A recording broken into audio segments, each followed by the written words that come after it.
So good evening. The Department of History of Art and Architecture and Harvard Art Museums, Harvard University, are located on the traditional and ancestral land of the Massachusetts, the original inhabitants of what is now known as Boston and Cambridge. We pay respect to the people of the Massachusetts tribe, past and present, and honor the land itself, which remains sacred to the Massachusetts people.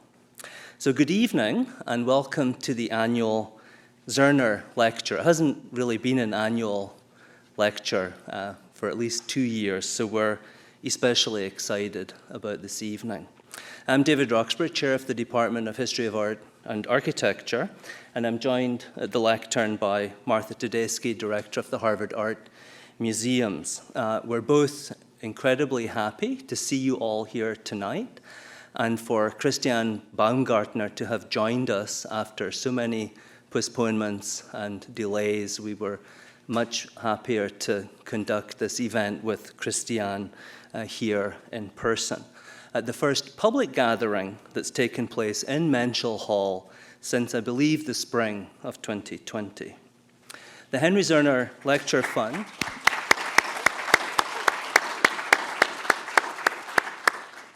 The Henry Zerner Lecture Fund was established on the occasion of Henri's retirement by his friends, colleagues, and admirers, and former students, to celebrate the 40-plus years of his teaching and scholarship at Harvard. It's so good to see many of Henri's friends and colleagues here tonight, and it's a pity that he could not join us in person, so that we could fully express our affection, our deep affection for him, as well as our admiration. But we hope that he'll be able to attend the next Zerner lecture. Previous Zerner lecturers have been Anne Birmingham, Mel Buckner, Glenn Lowry, and Stephen Bann. So before I give the podium to Martha, who will introduce tonight's speaker, Christiane Baumgartner, I wanted to thank Anne Janik, Department Administrator in History of Art and Architecture, and Tiana Fincher, Manager in the Division of Academic and Public Programs, who have organized the logistics of the lecture and its related events, which included 2 meetings in the Art Study Centers with groups of students and the artist. The lecture is jointly sponsored by the Harvard Art Museums and the Department of History of Art and Architecture through the generosity of alumni and friends in establishing the Henry Zerner Lecture Fund. Martha.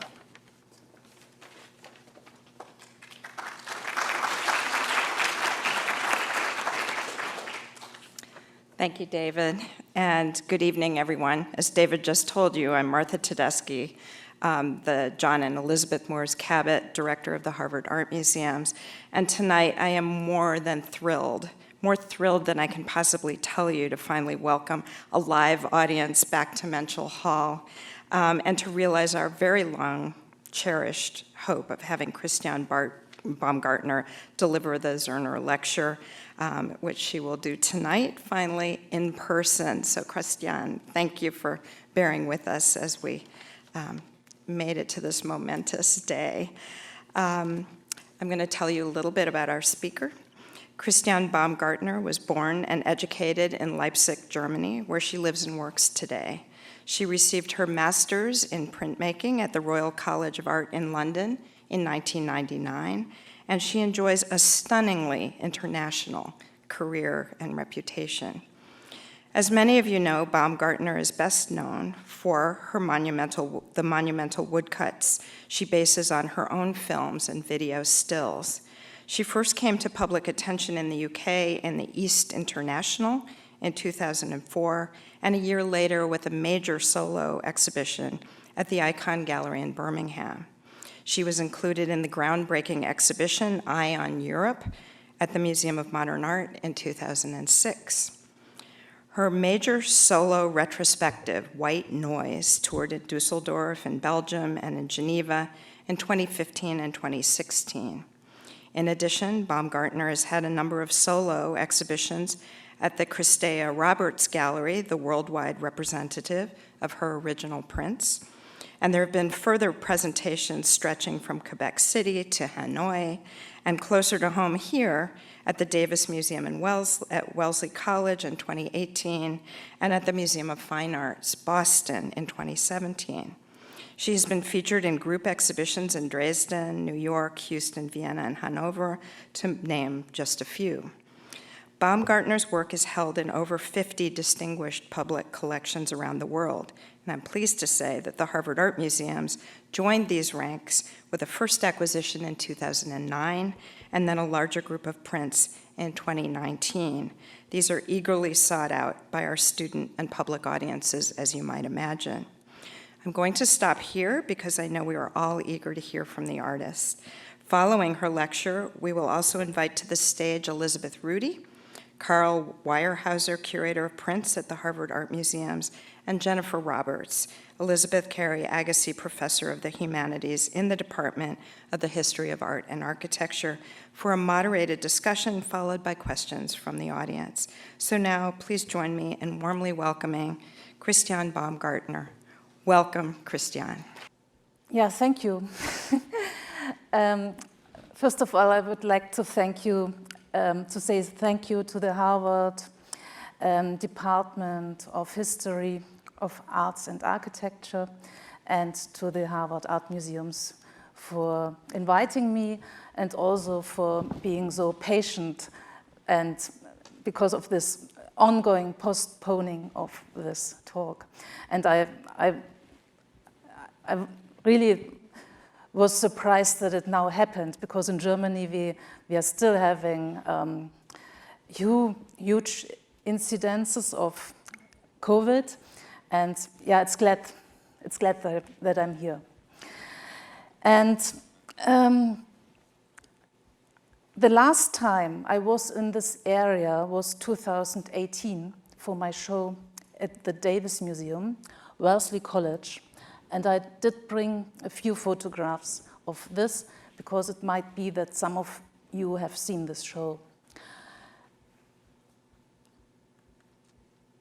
Here we see schwarze und weiße Sonne, we see the wave, the volcano, and on the end, Luftbild Triptych, what is my most biggest woodcut. And I think it's important that I give an overview how I came to do these big woodcuts. And because I did not just start with photography and cutting this in wood, I started as a drawer. I loved drawing, and mainly the line drawing. And that's why I'm starting here with an early Leporello, what I have done in 1996.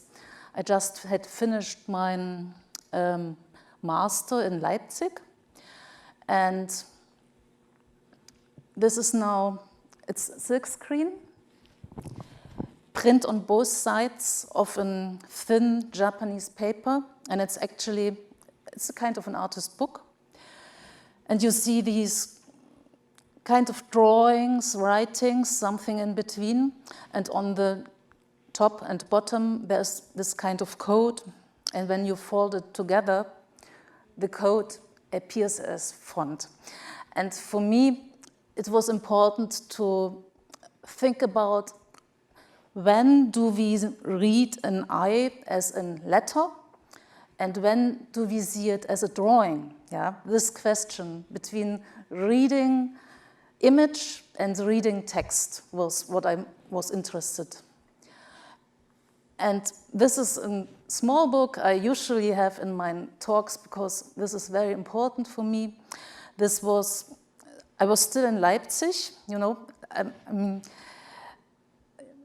Leipzig was East Germany. Our education was very traditional in the foundation class, but we learned all the techniques of printmaking. We had like 1 year, so every half Monday we had to do woodcut, and we learned all the techniques of etching, aquatint, mezzotinto.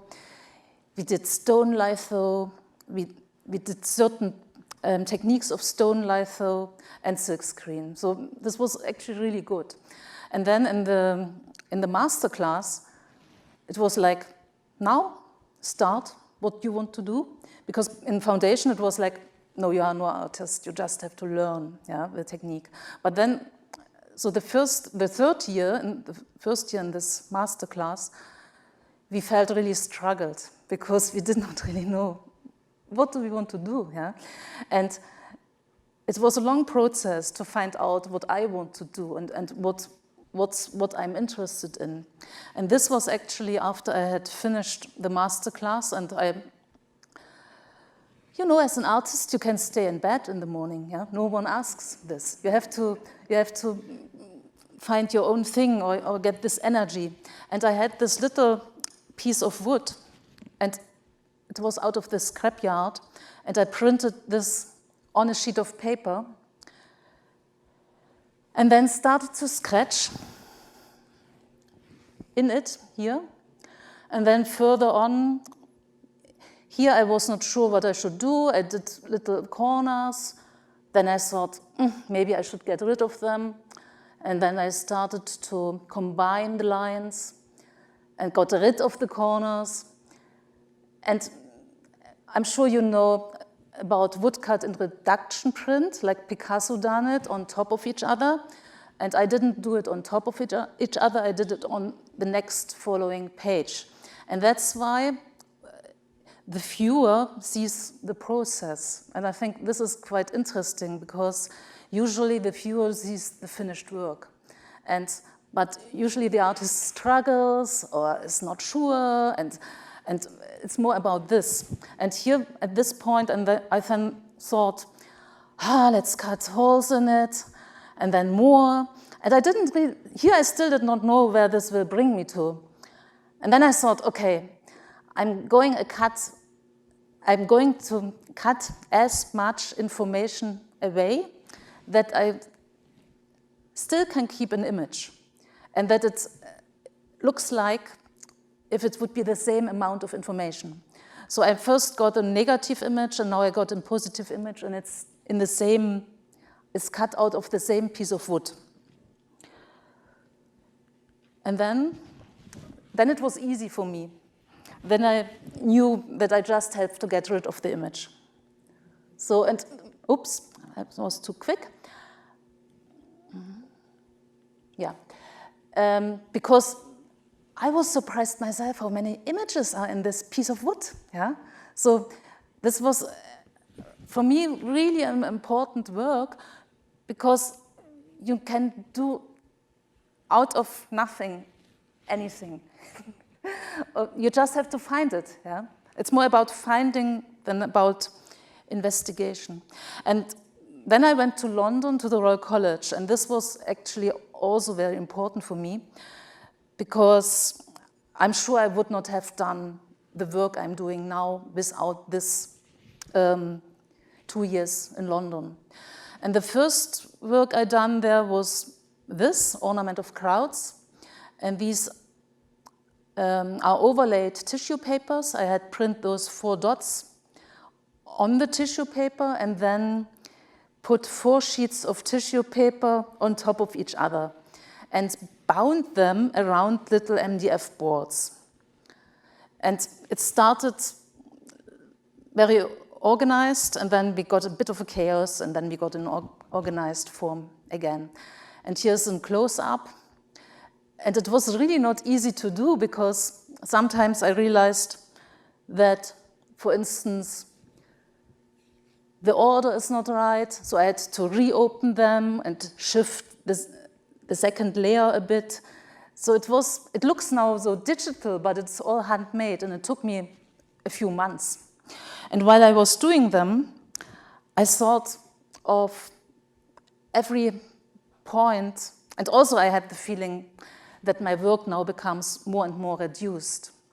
And I was questioning myself, what would be the next? This will be the empty sheet then. So, and while I was doing them, I had the feeling every dot is like a person or a head. And I then did my first work where I was using the photography. I used an existing photograph, what was a classmate photograph from my East German school class. because it also had to do being in London, and people were asking me, where are you from? Where are you living? Which part of London? Which college you're entering? So it was very important to have this classification and being put in drawers. And because I'm from East Germany, I mean, we were all kind of the same. We could just go to the school what was next to us, and we did not have so much choice. And this was the reason why I thought, I have to work with this. Also, when you are abroad, you suddenly become German, or you become what your nation is about. And for me, it was important to deal with my East German background. And so I overlaid one person of this group photograph, and it's from the 7th class. So the pupils are about 13, 14. And this is the time, I think, where it's most important that you are wearing the right trousers and listening to the right music, so that you are part of the group. And in a way, it's about individuality and loss of individuality in groups. And then I made also 3 large-size silk screens. The Royal College had actually a wonderful silk screen department, and we were able to print 1.80 meters, what is a lot. And I had seen in psychological books where they had overlaid 100 female portraits and also 100 male portraits. And this was about actually, the face, what came out, was very beautiful, but very homogene, but very artificial in the same time. And they described it as that this is what we think as beautiful, yeah, or homogene. And I myself did not want to go so far. For me, it was more important to kind of play with these 4 characters and get a 5th. And with the right one, I was even playing a bit around, so I shifted her eyes a bit and didn't want to have it too even. And then later I made a bigger piece with the whole group. And this I actually done in the summer holidays from college. And I had used sheets of paper where I used liquid light, in a light-sensitive emulsion.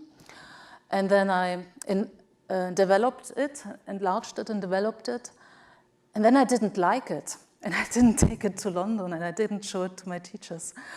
And then 15 years later, when we were publishing a catalog with my catalog raisonné, I found it again in a drawer. And because there was so much time in between, I did like it then. So because I didn't like that you see all the spots and that it was not done so perfect. But nowadays, when every digital print is so perfect, I now can deal much better with this. This is still my time at the Royal College, and this is actually my first video, and I never saw myself as a video artist. But I was in a London bookshop, and they had a basement, and they had this brick stone on the ceiling, and I just loved it, because every time people were passing by, the shadow broke the sunlight. And I really like that you have this existing grid, and also this digital, the idea of the digital actually, because of the given format and the accident by the passers-by. And I went back with a camera, and by this time it was still high 8, and I thought maybe I can make a book out of it. But then I realized it's time-based art, yeah? And not everything can be brought in a book or in a series of work. So this is really, it needs to be a video work. So I had to go back and I had to take it, and yeah, here it is. Because of the artist books I was doing, I really like this idea of a drama and of a beginning and a scenery. So, and then, this was actually the time where I loved to work with video images. And this was still in the Royal College, and I was printing in like offset on glass or silkscreen on metal.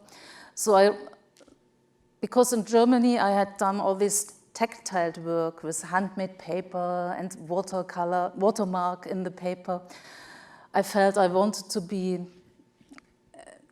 to take this haptic idea away and have my work more distanced and more glatt. And yeah, and actually this is also the work where the figure disappears. I then have just man-made surroundings, but no figure anymore. And also this was the time where I stopped drawing. I loved then the video camera, and the video camera became like my sketchbook. And this was at a residency in Portugal, in Lisboa. And this is a work what I don't see as an own video work. This is just like a sketch, what I took with me. And after the Royal College, when I went back to Leipzig, I was again back in my lovely studio at the former cotton mill. And I felt I would love to do something by hand now. With this detour of the digital video, I felt convinced. And I also thought it would be a good idea to do something by hand again. Maybe it was because it was the time of the big Epson printers. I mean, this is now 20 years ago. The college had the big Epson printer, and students were printing on canvas and signing it. And I thought it would be cool to go back to the analog. So this is actually my first woodcut in this kind of technique.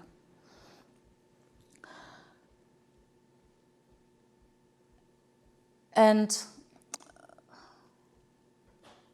after it took me ages to cut it, to transfer it, to cut it. The size in inches down there, so it's about this size. And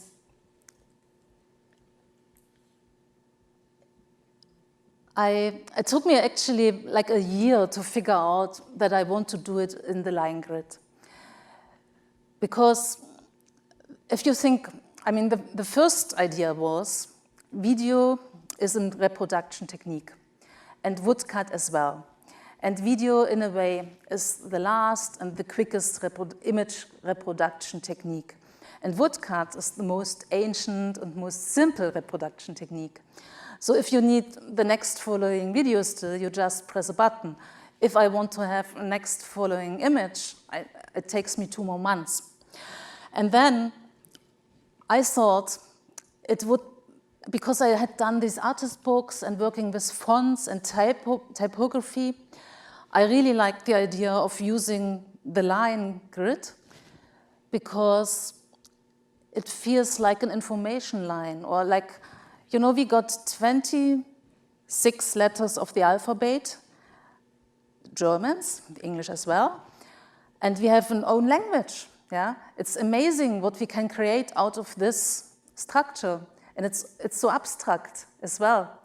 And the line, I think, because I made tests also vertical, but I preferred the horizontal. I think it has to do with our reading direction. It might have to do with the horizon or our eyes like this. Anyway, I felt that this was less disrupting the image, because I needed the lines to be able to create a grade-tuned image with just 2 components because of the woodcut. Yeah? The woodcut, you just cut something away. And this is your whitest white when you then print, and everything what stays is the color you are printing it. So you only got two components, and that's what I had. But this is what I like, that it's so simple. So, and then I had given it to a show, and I realized that it needs to be a series, because my work is, I mean, the idea was also on speed and standstill, because the video is about speed, and the woodcut takes so much time, and it's so slow, and the images are speed related.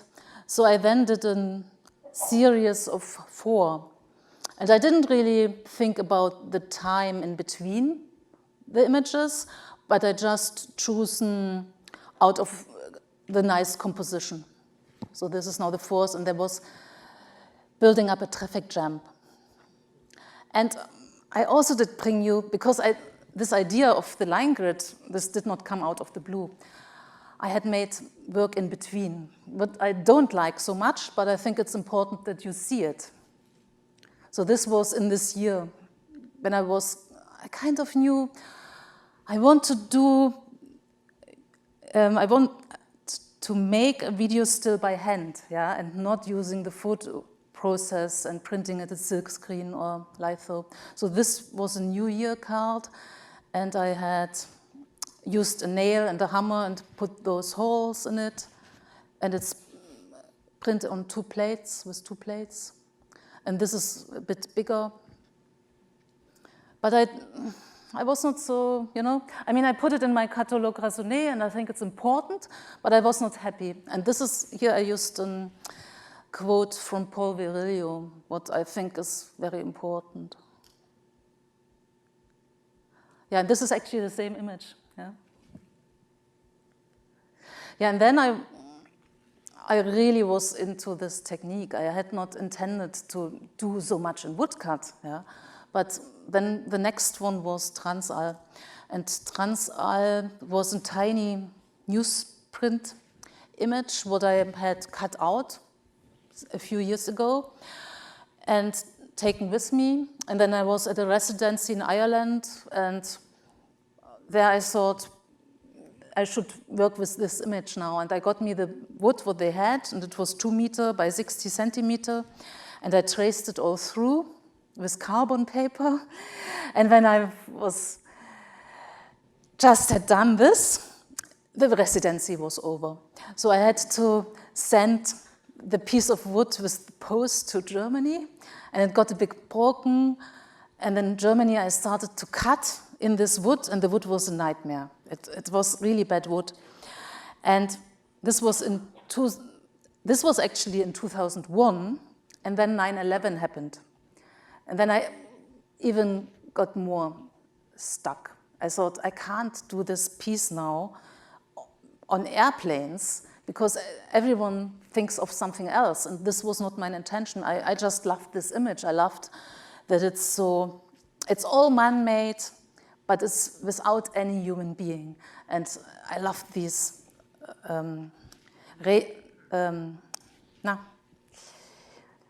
the propellers, yes, and on the wings, and the helicopter what just starts. So after, I think, 3-4 months, I started again, and I went to German builders markets, and I got bigger wood. I got wood what was 4 meter by 1 meter 20, I think. And the paper is bigger. And I did all again. I traced it all through again, because I loved this image, and I thought it's so important for me to do this speed-related image. And here's a close-up. And I'm so happy that I now have made it bigger, because the first one was only this size, yeah? It was wide, but only this size. And I think the scale is so important as well. And I think it has to do with your body, because when you're in front of Transall, it needs to be bigger than that you don't see the wall around. Yeah, yeah, and then did windräder, the windmills. This is actually without wind. This is with wind, because they are always facing the wind. That's what I learned. And this is owned by the Harvard Art Museum. This was the first one you acquired.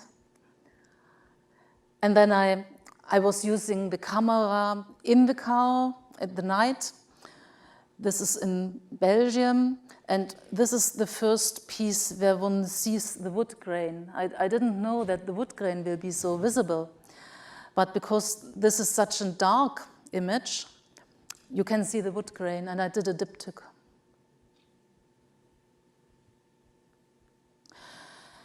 And I was still doing artist books, and I was still doing video. This is a video called Speed, and here I just loved that on a certain speed, with a certain distance to the object, the landscape becomes abstract, that we get these lines.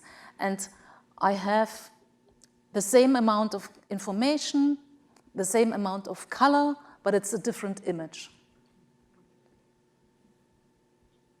And I have published a book with a text by Paul Virilio in this time, and he writes on speed and says, very simply said, that there are 3 revolutions of speed, and the first one would be throwing a stone, the second would be a self-engined object, and the third is using the speed of light. But we as human beings are too slow to read information in speed of light, for instance. He also writes a lot on war. I mean, I think he wrote this in the 80s, 90s, and he has written on war that we will be able soon to stay in our place and have a war somewhere else on the world, what happened, of course, meanwhile. And then I did want to bring the speed in my work, yeah, because I thought this is even more interesting, because woodcut is such a slow technique. And in Germany we have this phrase, it's in Holz geschnitten. It's cut in wood. And they often say this in radio, and they mean something is very fixed and very static. So I thought it would be really interesting to bring the speed in the work. And I have used a sequence, or just one image, where you just could see the 3 windmills and then the speed lines. And again, the same happened to me. I gave it to a show, and I saw it. I entered the room, and my work was over there, and I could see it from the distance. And I thought, I should have done the other video images, and not like with Lisbon, where I had more time in between. Here now I found the sequence back, and I could find 8 images where you could just see the windmills. So this is number 1. Because number 0 would be just a blurred image. So I thought, this is not interesting. So this is number 1, number 2, 3, 4, 5 is the one I had done at first. 6, 7, and 8. And then it would have disappeared. And they are quite big. They are 1 meter 45 by 185. So they are big, and it took me ages to cut them. And while I was cutting them, I thought, this is even not a 3rd second, what I'm doing here. Yeah? So it would be so much better to do a whole second. So I did a whole second, but small. So this is now in the Leipzig Museum, and here's a close-up. And of course, it's important how fast we were driving, how much information you get. And I think we were like 100 kilometers per hour, so we were not very fast. And this is in the MFA here in Boston in 2017. Yeah, but I would never had this idea in the beginning. Yeah, it's always that it builds up. And then, because I need to say something, why black and white? Because when I had this idea with the woodcuts, I thought, yeah, maybe I could print them in color as well. But then I thought, no, being back in Germany, tradition of woodcut, German woodcut, Albrecht Dürer, it should be black and white. So I was working for many years just in black and white. And the second reason why black and white was that if you think of the Gratune image and using the white and the black, this gave me the widest spread of contrast. If I would have used white and red, the white of the paper and the red of the printing, I would have a smaller spectrum. So this gave me the widest contrast of Gratunes. But at the same time, I always felt pity that the first thing I'm doing when working with my videos was getting rid of the color. And I had this lovely, romantic landscapes. This is actually somewhere in between Leipzig and Dresden at a thunderstorm. And I also had this little orange, pinky cloud, and then it turned dark, and the camera shifted behind the bush. And I wanted to do something with them. And at the same time, I had seen on TV a documentary on Second World War. Actually, when I'm doing my woodcuts, I'm usually listen to the radio because it takes hours and hours. And I usually listen to talk channels. And I'm getting all catastrophes of the world into my studio. Yeah? And when you work on speed, cars, yeah, self-engined objects, and then you come to weapons very soon. You know, how we are very good in how we can destroy our globe. And I once was on holiday, and because I didn't have a TV at home by this time, and I was on holiday and lying on my couch, zapping through the channels, and there was this documentary on the Second World War, and then on another channel was stupid soap opera or whatever, but on a third one was a now existing catastrophe. It was in 2004, and it was the hijacking of the school in Beslan by the So the Chechens had hijacked a Russian school on the first day of the first class. And this is in Russia a big thing, and the families are in the school with the kids, and they were hijacked for 2 days. And the Russians then, now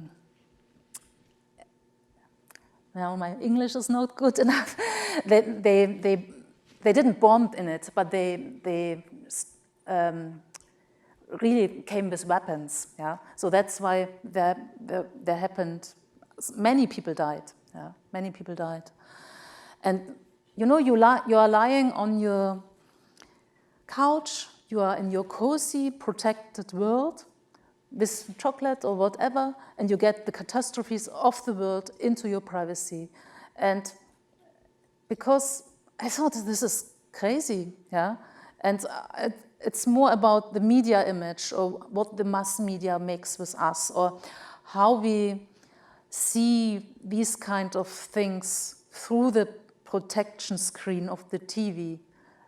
We see it, yeah, it's in a way, it does entertain us, yeah. So after a while I thought I have to film the documentary on the Second World War. And this is the first time when I was using material from the Second World War. And very careful, so this is kind of just traces of airplanes and some steam, and you wouldn't probably know. But then after this, I started to use more. And I was questioning myself whether I should do this, or whether I'm allowed to do this, or if, first as a German, but also as a person what lives now, using Second World War imagery might attract the wrong people, you know, by using airplanes or whatever. So I was really careful, and it took me several years to start with this. But to keep back on this work, this is a box set, and the color work is print in silkscreen, and the black ones are woodcuts. And I had this row, and I had the second row, and I had the third. And then I had the idea, okay, I have to add the water. So I got air, fire, earth, and water. And the last image is the camera goes in the water and the air, or you see the sky. So it made a round piece of work for me. So and then I was working a lot with this war-related images. And these are actually, I checked it, these are from propaganda material from the English and American, because it would be very different if I would use as a German propaganda material. So I wanted to work more in general with destruction and catastrophes. So this is a diptych called Formation. And then this is called Treffer, hit. And this is actually material from the First World War. This was the first war where they were able to kill lots of people in one go, and also where they were able to photograph it, yeah, to document it. And then I got Trails 1 and Trails 2. It's a diptych, but it looked, actually I sometimes have an interference problem because of my lines, and that's why I had to make them bigger. But here you see an interference what showed up by filming the TV screen, and I was cutting this interference into my woodcut because I thought it's important to show that this is a media image. And then I was even more into this idea, and I made Luftbild, and here happened some resizing mistake in Photoshop, and I cut all these, what looks like a table pattern or tablecloth. I cut all this here's in detail into the image.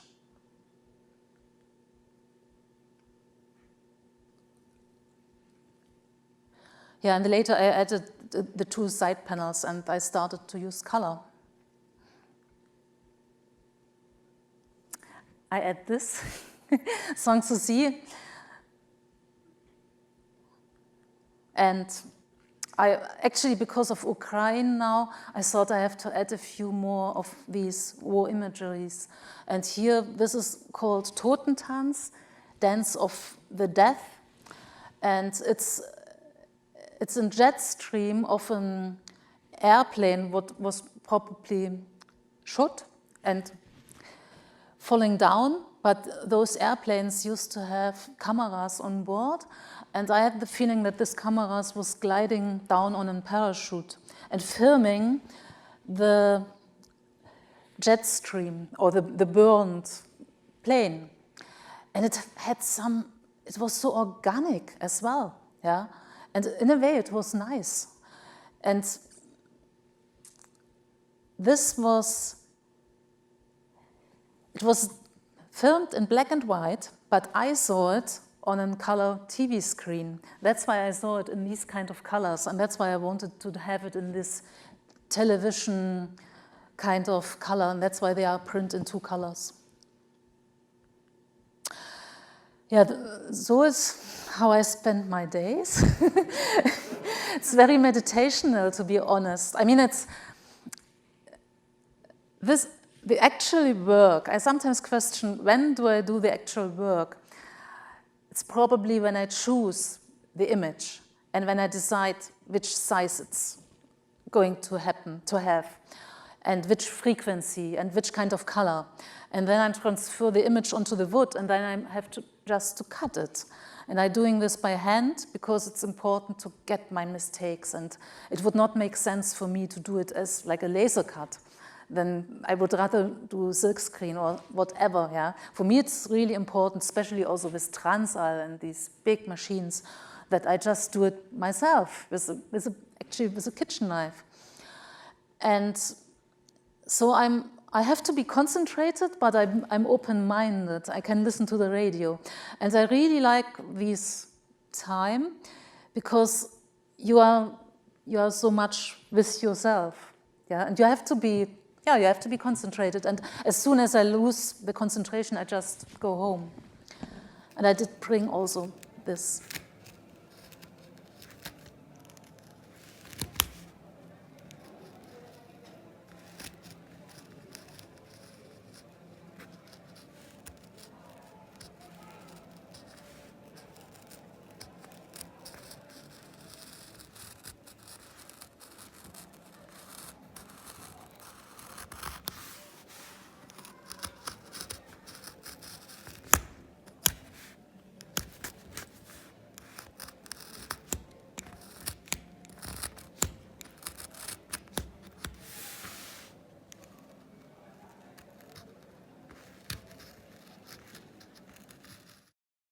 So this already brought us to the next image, because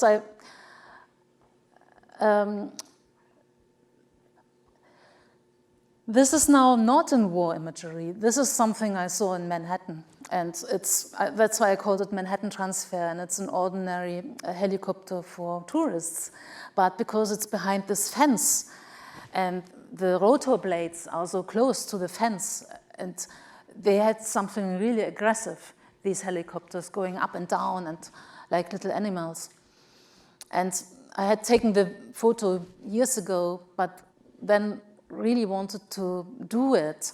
But because I can't do a proof print, you know. I have to start and have to cut the whole plate until I see whether it works or it doesn't. And with this one, when you look close, it was really a challenge for me, because I was afraid that this might look like a tablecloth, that it looks like overdone, you know. And I was actually doing this at home on our grand piano, because sometimes I'm also working in the evening, and my husband was really sure that this image will be good. So he was kind of, keep on going, because I thought I'm giving up. And this is the part where the rotor blades are, and it's about less than a millimeter, what is important, because otherwise it would fall down. Yeah. So on the fence, on the mesh, if I would make mistakes, your eye would allow this, but not on the rotor blades. I just go back to show you the rotor blades. And I think this top corner is important, where the line grid is still to see, because of course I could have cut it like a paper cut, yeah, just the mesh, but I wanted to have it as a cartoon image, and I wanted to have the mesh in front of the helicopter. And I named it after an American novel by John Dos Passos, because we were in East Germany. We were lucky we could read. We had a lot of literature, so I read this while I was East German. And another country now, I did a few years later, but the photo is taken just around the corner where I took Manhattan Transfer. And again, I used the title from James Baldwin, and just as a reminiscence.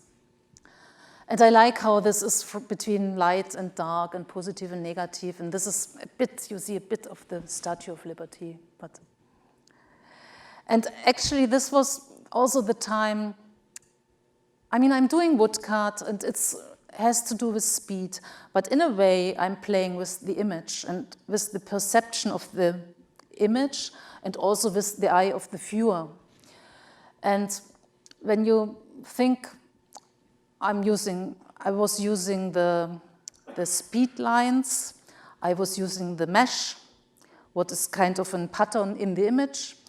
I'm using the line grid as a kind of an abstraction. And then I wanted to deal with low resolution. And I had this idea for many years, this is actually only 3 dpi, and playing around with this, and I had tested this with cars and motorways, and it looked not right. But then, by using the forest, the landscape, it felt right to me. And I made a set of 9 woodcuts called Deutscher Wald, German forest. And here's actually a close-up, so I really had to cut the corners. And here's the set. And I could also have done it with 2 dpi or with 1 dpi, but this would have meant I would need to step back further. And with 3 dpi, it still works in the room or where you would live or where my studio is. So even I would need less distance from here to this door to see the image as an image. Because what is very important with my work is that when you are close, it's abstract. Yeah? you kind of read the image. And as further you're stepping back, as clearer the image appears. And that's why my work does not work online. Yeah? You need to, the best is to see it. And the color, this was the first time I really used color. And the reason was my paper maker, because I used to get the paper done by hand in Berlin. My paper maker had made me paper what was slightly brown, and I needed it for an exhibition, so I had no time to say, please do it lighter again. And then I thought it will look so sad, this forest in black on this slightly coffee brownish paper, that I decided overnight to print it in red. And I'm really happy with this. And then this is another piece. Then I was a bit in landscape, yeah, or yes, kind of. I mean, this is a road. And here I was using, instead of black, I was using a night blue, because this is the first work where I left the wood on itself. And I thought if this would be black, it would look a bit sad. So this is a diptych. And here I really like how little information you need to see it. So it's nothing, yeah, but it happens in our brain that we are able to see this image. I mean, everything happens in the eye of the viewer. Anyway, and this was the time I was invited by Birmingham, and now it's a bit pity that we don't have the sound, because here's a sound as well with this video, but I think we just leave it how it is. The city of Birmingham is a twin city of Leipzig, like Boston. And they had invited me, after I had my show in 2005, they had invited me to do something site-specific on Birmingham. I think we leave it. I think we leave it. And when I had the show in 2005, I was really interested in their tunnel system. And the curator had to drive his car, and I was filming the tunnels. But then I had done already 4 woodcuts with the tunnels. And because I really liked the idea of, in a tunnel, you can't even stop, you can't turn, you are forced on one direction. So I had done this, and then I found this canal in Birmingham, and there was a boat somewhere, what we don't see, but that's why this reflection became so nervous. And when you look at it for a while, you start to see the leaves, which going slowly to the left, and then they are coming back to the right. And I did a woodcut of this. I turned it around, and I did actually 2 woodcuts as a diptych.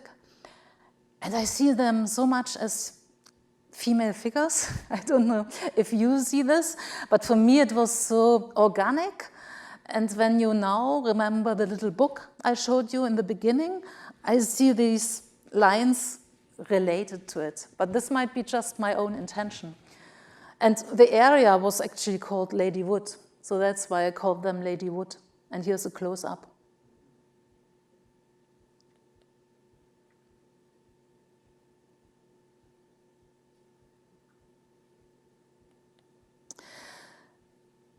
I'm not only doing woodcut, I'm also doing drawings besides, and this is now a set of 6 etchings which came out of my drawings and which were printed in 2 colors. This is the pen drawing they are related on, and the importance is because I really wanted to bring color in my woodcuts, multicolor, but I didn't want to do it like a normal printmaker would do by using more plates. So out of these drawings and etchings, I had the idea of doing it like you see it here, by inking the plate up in different colors and printing it, reprinting it again and again. And then there are other color images, Rosenthal, it's a park. And then I was working with light, Nordlicht, what is owned by the Harvard Art Museum. And I really like I really like how white the sun seems to be. I mean, my whitest white is the paper color. And it's the same like the border of the print, but it seems to be whiter. And also it was difficult to cut so thin lines. And then I made sunsets. It took me 25 years until I felt I'm allowed to do sunsets. You know, I had to do airplanes first. Also in 2 colors. This is a sunrise at the Dead Sea. And this is sunny side. I did this last summer. These are 6 colors. It's a small piece. It took me 2 months at least. Sometimes what looks so easy in the end takes the most of the time.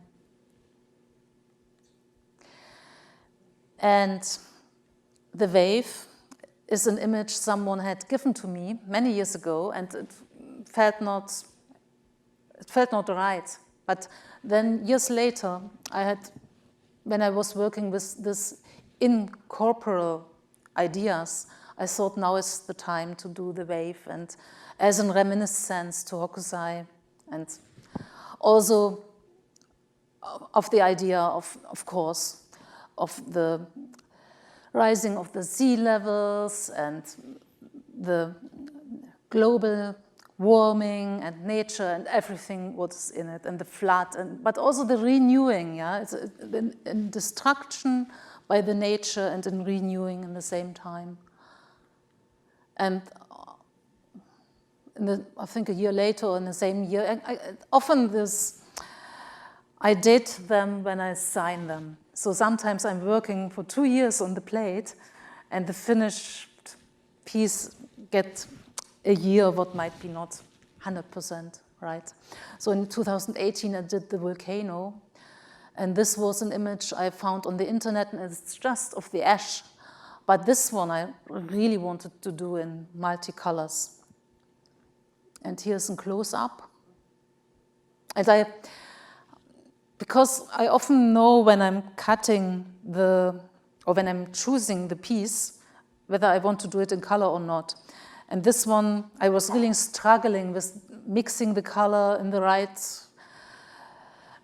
way, and we had to build it up. And I had first I'm doing a proof print in black and white, and I had shown this my gallery, and she was like, why don't you use it in black and white? It looks nice. And I, no, I don't want to do this. I want it in color. And here, this is actually not the last print. So this is the last print. I was adding Prussian blue. So it's a nightmare printing them, but it's also a challenge, yeah? Because when we print the black and white ones, we just have to make a clean print. But here, I mean, this one the whole edition I was printing with my husband, so he was helping me, and we are arguing, and because we can't lift the paper totally, we have to do it all in one go. So we only can lift half and think how it might look and put it back and hope that it doesn't duplicate. So here it's me printing, really concentrated. And we are not using press, we are using just the Baron. And this is my studio. This is work, what is more recent in the back. It's called Contre-jour, against daylight. And in the front, you see how when the work is print and dry, I damp the paper and press it again to have it as even as possible. And then I made this set, what was also in the Davis Museum show. And usually I would think, as a printmaker, you have so many options, so many possibilities, but you should know what is the right one. So you should make your mind up. Either it should be red or blue or whatever. But here, I was playing around. And because of when we had done the volcano and this, I just wanted to play. And these I was printing just on my own. so without any help. And they're all called Happy Hour, and they got a name of a drink, then each of them. And the photo base is actually on a photo I have taken through a glass of champagne sitting on the beach.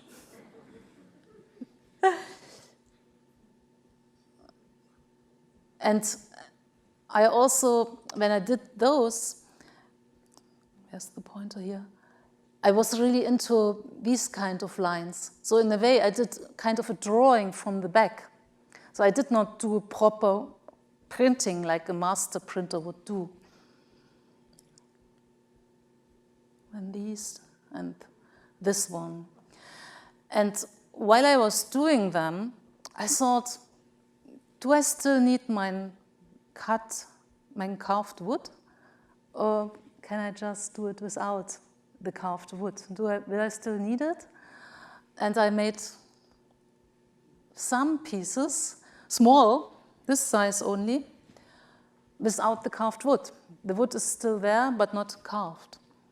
And I made them in 2019, just after we had been in France, and it was a very dry summer. It was the second dry summer, and the landscape was totally burned. And that's why I called them French sweets. And also as a reminiscence to Johann Sebastian Bach, who spent most of his life in Leipzig. And also for me, I see them a bit as landscape related. They are of course abstract, but also very, musisch. There's also music in it. And they are not separate single pieces. This is one work, so I see it as one work. And I was thinking a long time how I call this technique, because I don't like calling them monotypes or monoprints. I don't see it like this, and I now call them reverse drawings, because in a way it happened out of the printing process, and if I would not have done my own printing, I would never have this idea. And because when I'm doing it, I don't see what I'm doing, and then I take it away and I see, now I had destroyed it, and then I go back and forward, and sometimes they got like 20 different colors on top of each other. And often, sometimes I destroy it, and then I have to bring the image back. Yeah, it's a play. So this is suite number 4, and then some have really any ink. They're very just breathe. It's number 5. And it was a pleasure doing them, actually. It was very emotional, because with my woodcuts I have to be really precise and just do the work. And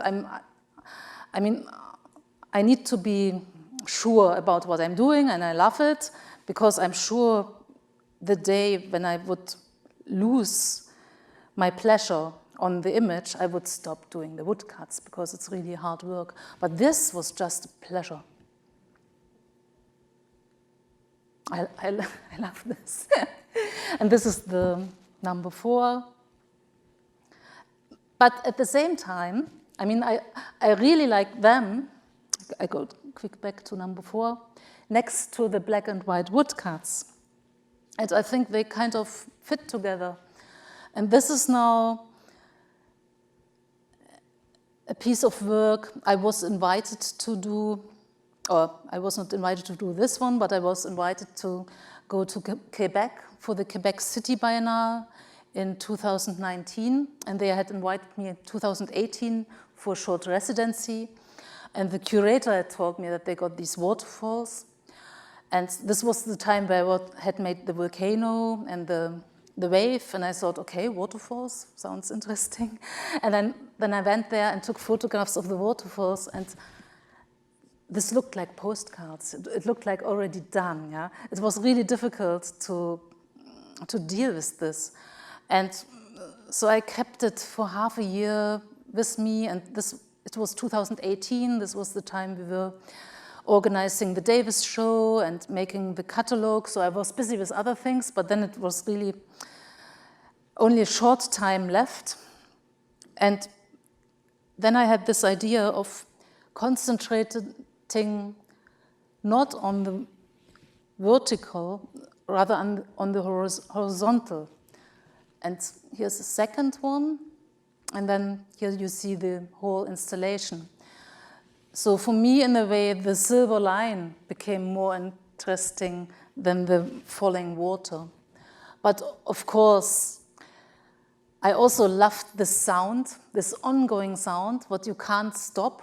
I was sitting there and it was like a stage, the water falling down and huge kettle, because of millions of years, this water had graved this in the stone.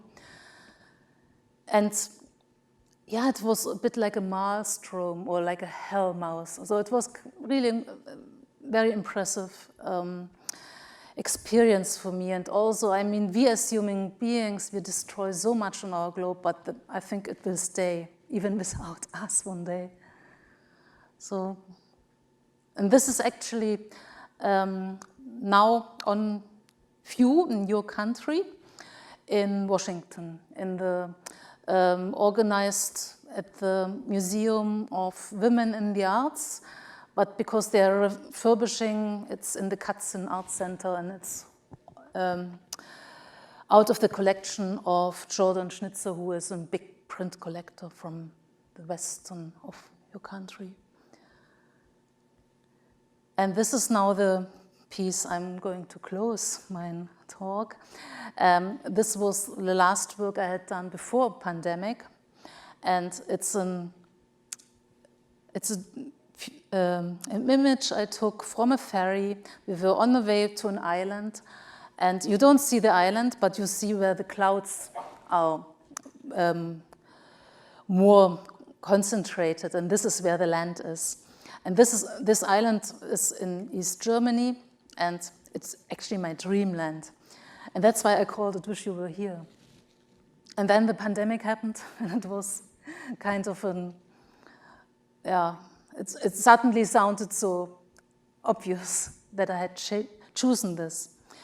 And it is landscape, and it is about landscape, but I would say in the same time it's not about landscape, it's about remembered landscape. Yeah. And so I end my...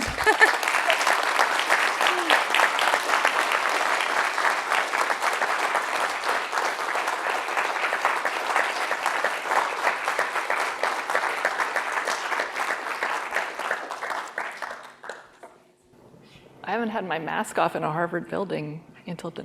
So. Welcome, everybody. My name is Jennifer Roberts, and I'm faculty here in the History of Art and Architecture department.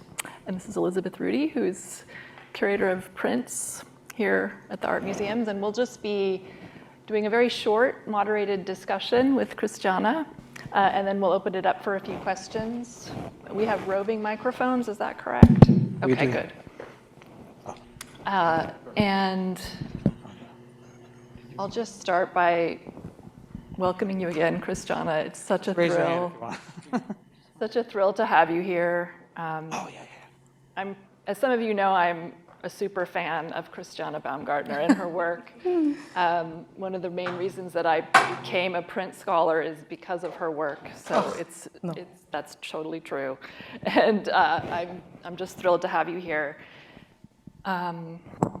We have a few slides of the Nordlicht pieces, which are here in the art museums. And so we're thrilled that we have these with us in perpetuity. And we have just a few details of these prints. Get a sense of the paper. Christiane, you had some great details too. Mm-hmm. Maybe we can leave it here for now. I could start?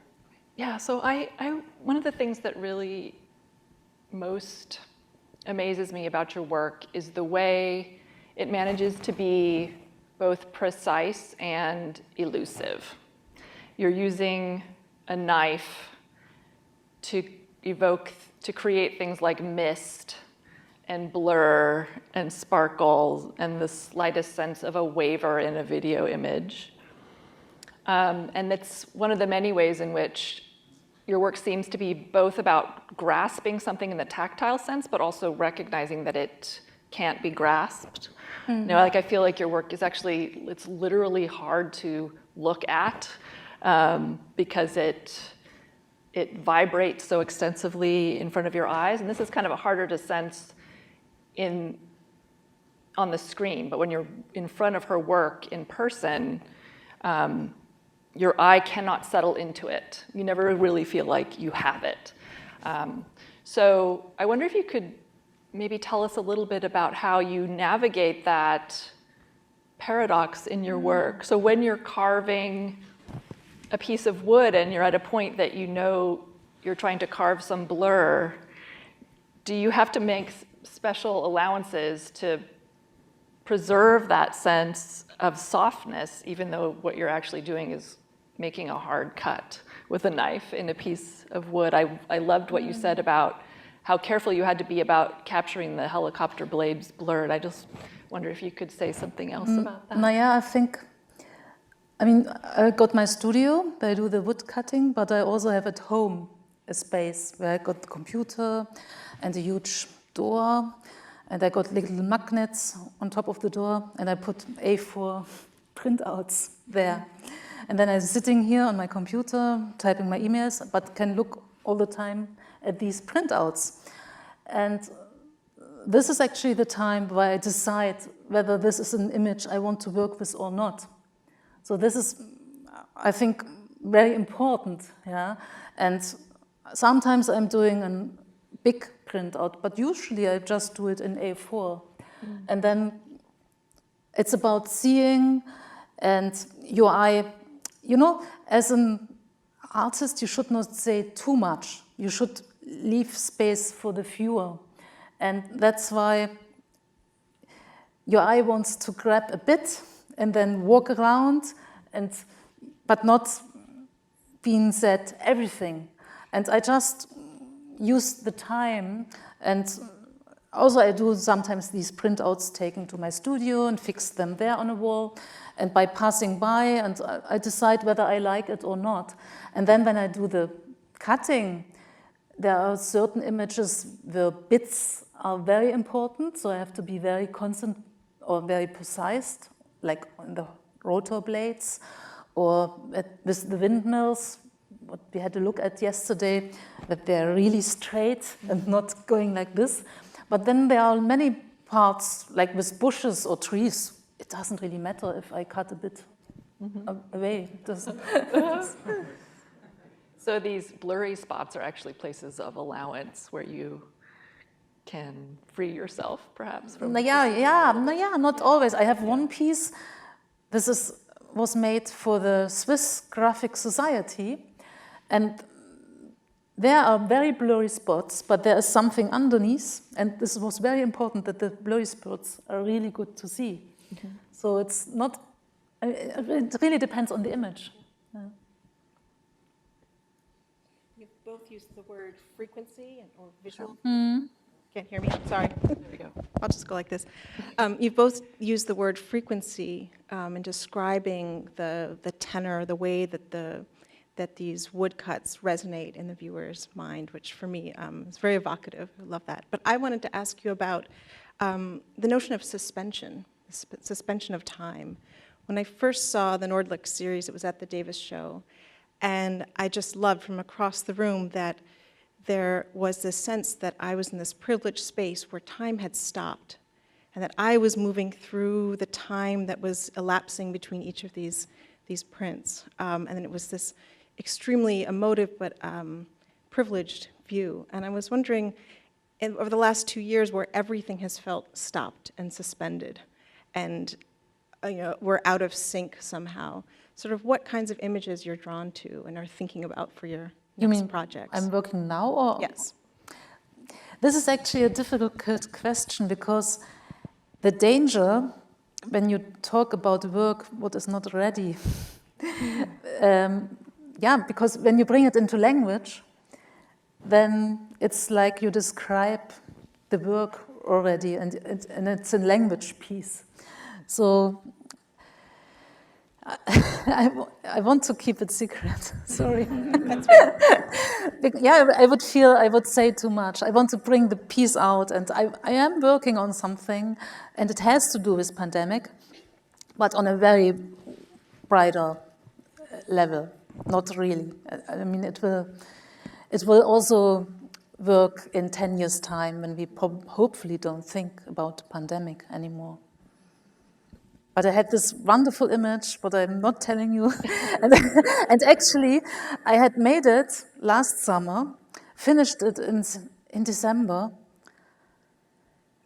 and realized there is a part I don't like, and it's huge. It's 2 meters by 1.50 meters, and I did it all again.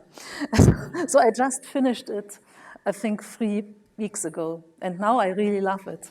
But I have to show it. If I would describe it, it would not feel right. Yeah, I was, of course, carrying on with these reverse drawings. I'm doing them very gentle and very careful, but I had made a set which called like diaries, and in the January I had 2 phases of January, then Ruby Tuesday, and then Lost Springtime, and this is already has to do with pandemic and out of season. And then I had made a set called Lonely Hearts, and they are kind of having this color the coronavirus always had.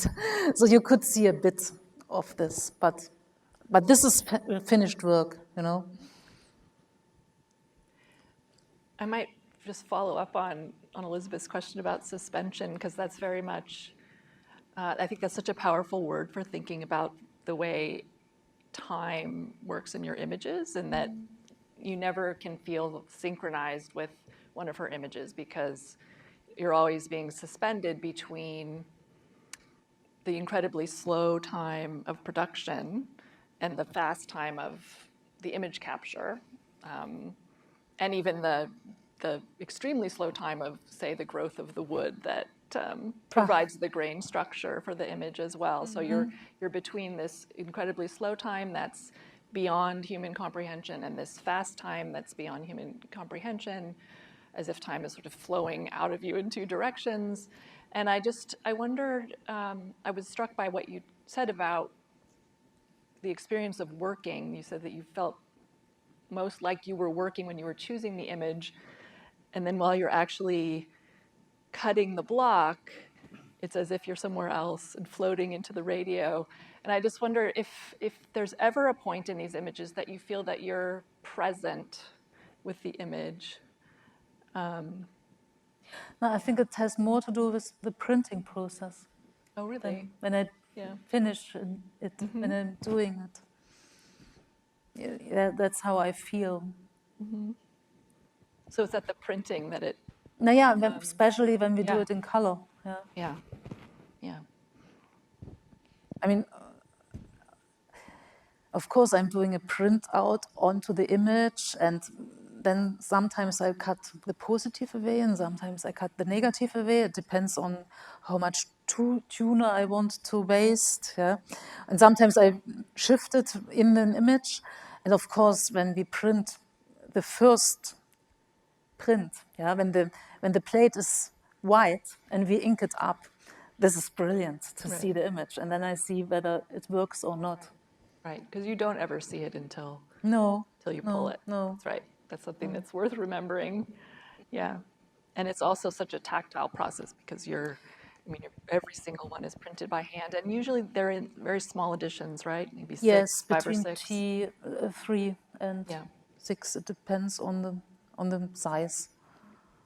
Yeah, and I mean, often when you have an image what looks already good, this often doesn't work well in a woodcut because it's this kind of transformation. And often images which don't look great, they become really good woodcuts. And the question for me is, I mean, especially when I was working with video, I got millions of video stills in my storage, And which one is so important that I, A, want to spend sometimes a year with this image, and B, want it to have it more than once in the world, yeah, to do it in an edition, yeah. So, yeah, this is quite a big question. I wonder, Christiana, about this notion of transformation, which is happening through the woodblock, and whether you have thought about your woodblocks as just part of the process, or now that you have this archive of woodblocks, if they hold the potential of another ending or another way of pushing out the image, if you could return to them thinking through sculpture or color, I'm not sure. Yeah, maybe with color. I never had thrown them away because, yeah, they are like my babies. Yeah? Like Manhattan Transfer, I can't give this away or destroy it. And I still have them around me. And I wonder if I one day will use them or not. I don't know yet. It's, yeah, of course. And also sometimes I have people in my studio and then they, these nice wood blocks, because when I'm printing them and we're cleaning them and printing them again, the wood is really nice and shiny and smooth, and they are like a sculpture. But for me, it's just in Germany we would say Mittel zum Zweck. So it's something I need for my idea, for my concept, what is image reproduction. So I haven't seen them as a sculpture. I thought maybe once I need some wood for the floor. I don't know yet. But I might, there might come the day. Yeah, no idea. Should we open it to questions? Yeah. Let's see if there are any questions in the audience. Have one here?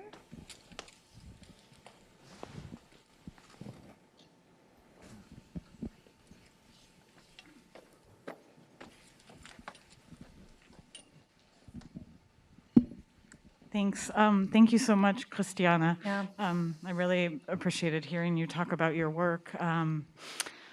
I wonder if you could talk a little bit more about this tension in your work between the human-made or the sort of man-made qualities of the images. You talked about, technologies of destruction or catastrophe, and yet an absence of the human figure in the work, and we get the sense of the human presence maybe through the depiction of the image itself or through the mediation of the image, seeing the glare of a lens in a landscape.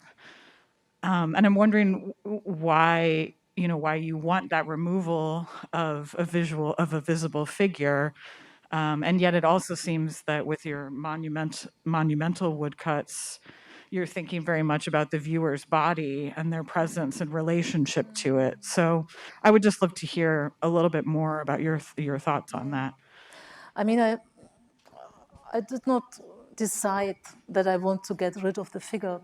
It happened rather than that I made it on purpose. But I also question myself sometimes how important it is that the viewer knows that I have done it by hand.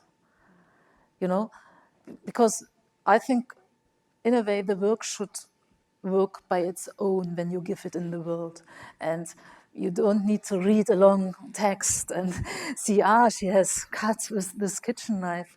And I wonder, because I can't say, because I know all my videos and I have been there, but I wonder if a viewer who doesn't know this feels the intensity or feels that it's not machine-made, the mistakes, and sometimes I really have mistakes in them, yeah. So my bad days, my good days. And I don't know if I used to love the figure, yeah.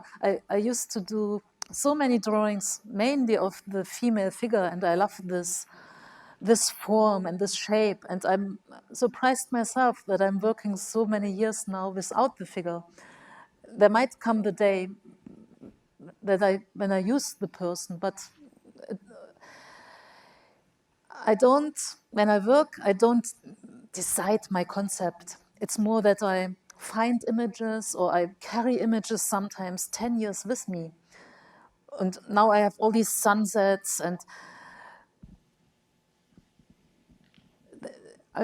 it's really more about finding than about investigation. Yeah. So who knows? Thank you. Yeah.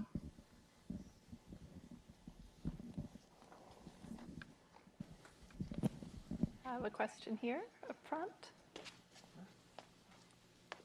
You want to raise your hand again so he can find you. Thank you. Oh, hi. Quite a pleasure. Thank you very much. I was curious if you could talk about the role of music. You mentioned Bach and a piano, I think, that you used if either you or your husband play the piano. Also, Stairway to Heaven, Manhattan Transfer, Ruby Tuesday. You have a lot of possible music references in your titles. Naja, compared to other artists, I'm usually not listening to music when I'm working. Yeah, but I love music, and I used to play the piano and organ and this. But I sometimes describe my images also in terms of that you can hear the image or the sound of an image. So maybe this is my relation to music. And I mean, I also using titles of books or of novels, Patricia Highsmith or James Baldwin. So sometimes it's just nice to have like a quote or some kind of point you are giving this language to the work. Oh, I forgot to mention Totentanz also, I think. Totentanz, yeah. Sometimes the title happens, or I have the title from the beginning on, and sometimes I'm really searching for the title, but I don't really like to have untitled work because it's difficult when you later talk about the work. You need a title, and when they all have just numbers, it's getting more difficult. So some titles really fit, and some titles were a bit more around the corner. Yeah, more sperrig is the German word. But Bach, yeah, I mean, Bach is great. Yeah, and so, wow. David, you had your hand up?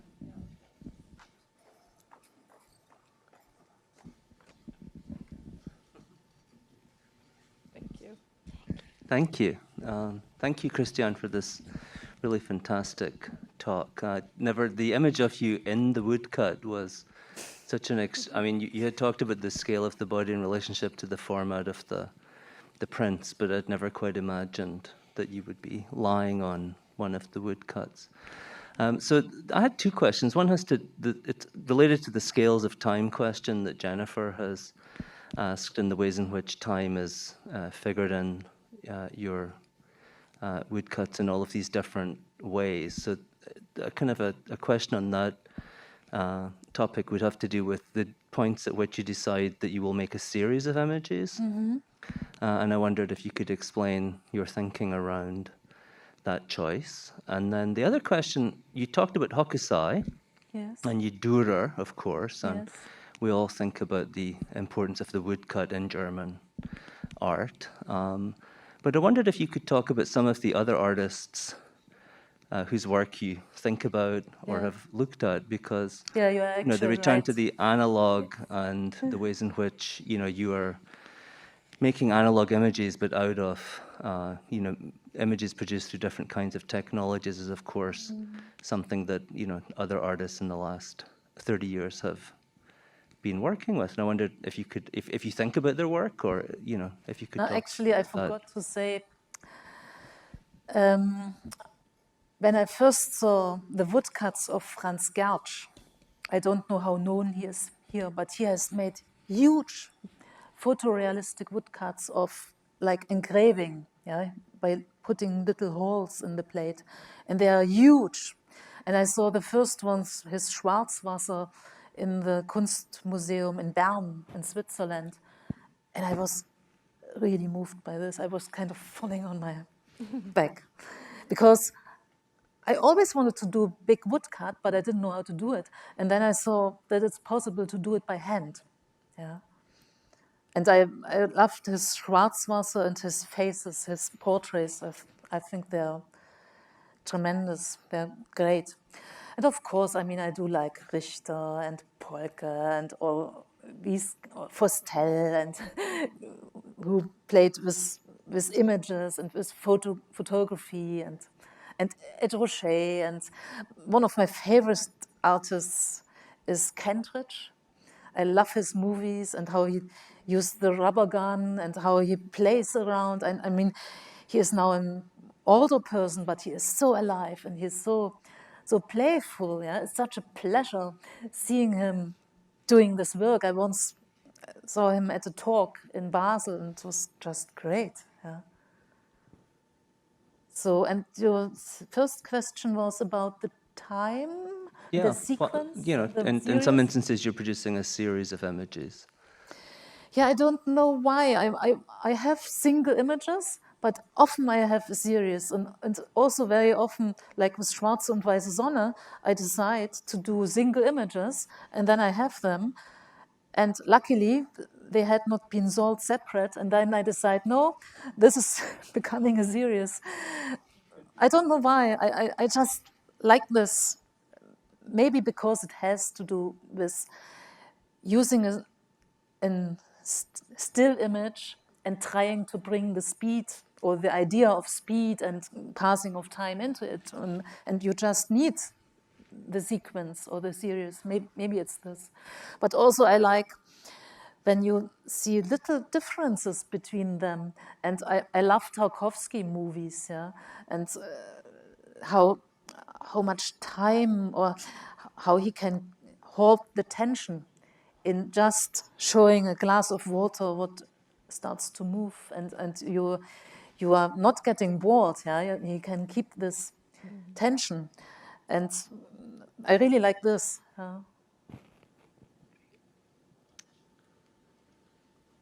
See, we've got a hand in the back. One more question after this. Can you explain the method that you use when you cut the board?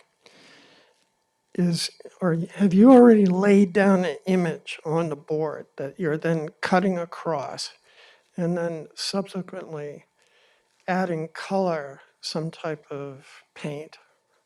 And then once that's laid onto the board, you do a printing, and then you keep printing several times in order to get the color onto the paper. Is that your method? Yes, exactly. And then the other thought I have is that Ukraine has many images that are coming out. There's quite war, horrific, that could be potential material for you. I'm not sure if I understood right. Well, like Mariupol and some of the other bombings and Yes. the craters and Yes. things like that could Yes. be part of your imagery. I mean, they are taken from the TV. Yeah. I actually haven't figured out. Sometimes you see them as stills, sometimes as stills, but most of the time they go by so fast, it's a little bit hard to like freeze them in time. Sometimes I use my iPhone and I take pictures of the television screen, and then I get images off the screen that way. I think we have time for one more question. If anyone has one. Barry? Oh, okay.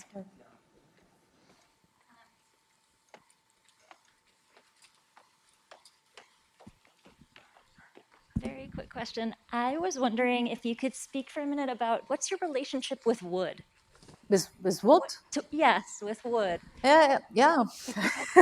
It must be very intense. Yes, actually, it's a good question because I would not want to do lino cut. Yeah, and I forgot to say this because I like that you see the wood grain. When we were looking at my original woodcuts yesterday with the students, I said, have a look. When they are print goods, you still see the wood grain, and I want that it's in a live material. And yeah, and I would not want to do it in lino because lino is also a handmade, a man-made object. Yeah. Right. So, thank you. Thanks, that's great. Wrap it up? Okay.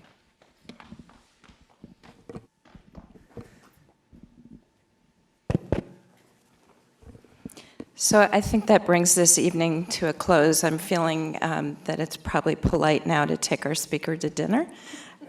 She's had a long day and come a long way. Thank you, Christiane Baumgartner.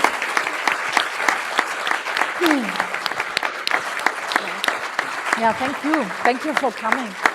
And thank you to our moderators, and thank you for being our first live public audience in Menschel Hall. Delighted to see you all. Have a great evening.